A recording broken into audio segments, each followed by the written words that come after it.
I was a construction worker in Buenos Aires, Argentina, where I am from. I got a job remodeling this old house in downtown Buenos Aires.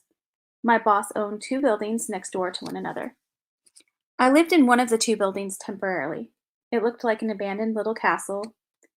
The construction site next door was a building that we were converting into lofts. My boss's uncle owned the building that I was staying in. He had no kids. When he died, he lay deceased in that building for a long time before his body was discovered. He died in the same bed I was sleeping in. So I'm living there, and the crew was working next door. I had no electricity. All I had were some books to read and candles to light the room to be able to read. I would go to work, walk a block to the little convenience store after work to get myself something to eat, and then go back to the house and lock myself in for the night. I was living like this for half a year with no power. In addition to no power, I also didn't have an alarm clock. My sign to wake up was when I heard the crew arrive. Every morning, they would come and make a fire to heat up water for mate and talk while they drank the mate before they started any work. Every morning, it was the same routine. One morning, I heard the gate opening. The gate has a metal chain on it with a lock, so it makes a lot of noise when you open it. I could hear the guys talking and going in through the gate, same as every day. I thought to myself, okay, time to get up. I washed my face, brushed my teeth, brushed my hair, and got dressed. Then I heard them in the back. So I go toward the back of the house where there was this little kitchen. High up on the wall of the kitchen is a circular window, one of those old windows that flips halfway to open it, and it was beautiful stained glass. I could hear the guys in the back throwing lumber around. There was a big lumber deposit in the back. So they're tossing wood around loudly, and I thought, wow, I wonder why they were taking all the wood to the front. Imagine how much is going on that I hear all this noise. I finished getting ready for the day. I had a lock on my door. It was a big wooden door, and on the other side of that wooden door, there were metal louver doors towards the outside. And on those doors, I had a chain with a lock.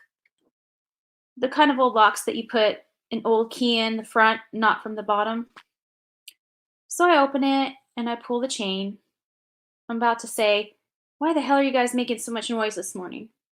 But when I look out the door, it's completely dark outside and there's no one working. I look at the time and it is 3 o'clock in the morning. I was full on ready for work. I started panicking and wondering what the hell was going on. I went back inside the house and locked myself in. I got a ladder out and climbed up to the top to look out the window to the back of the place. The wood was perfectly in place, and there was nothing and no one outside. The next day, I talked to my boss and told him what happened. He ended up bringing a shaman woman to the property. The woman didn't even want to approach me for some reason. She went far around me like there was something bad about me. I was a 17-year-old boy, so I didn't know what could be so wrong about me to cause her to act like this. She told us she could sense some kind of dark energy around the property relating to the guy who died. Apparently, the uncle who died was into occultism. The shaman told me to have a look around and I would find something related to the occult. I searched the house and found nothing. I ended up back inside the room where the old guy had died.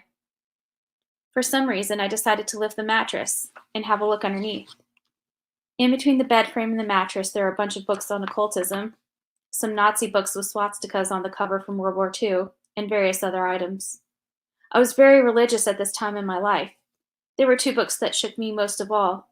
The first book was white, and the title said, "Does God Exist?" and a big no underneath. The second book was Hitler's book Mein Kampf, and I thought to myself, what the fuck? I'm not even going to read these. I realized I had been sleeping on the very same mattress the uncle had died on and lay decomposing for an unspecified amount of time. Surely if they had changed the mattress, they would have seen all the occult books and Nazi items under the mattress and removed them.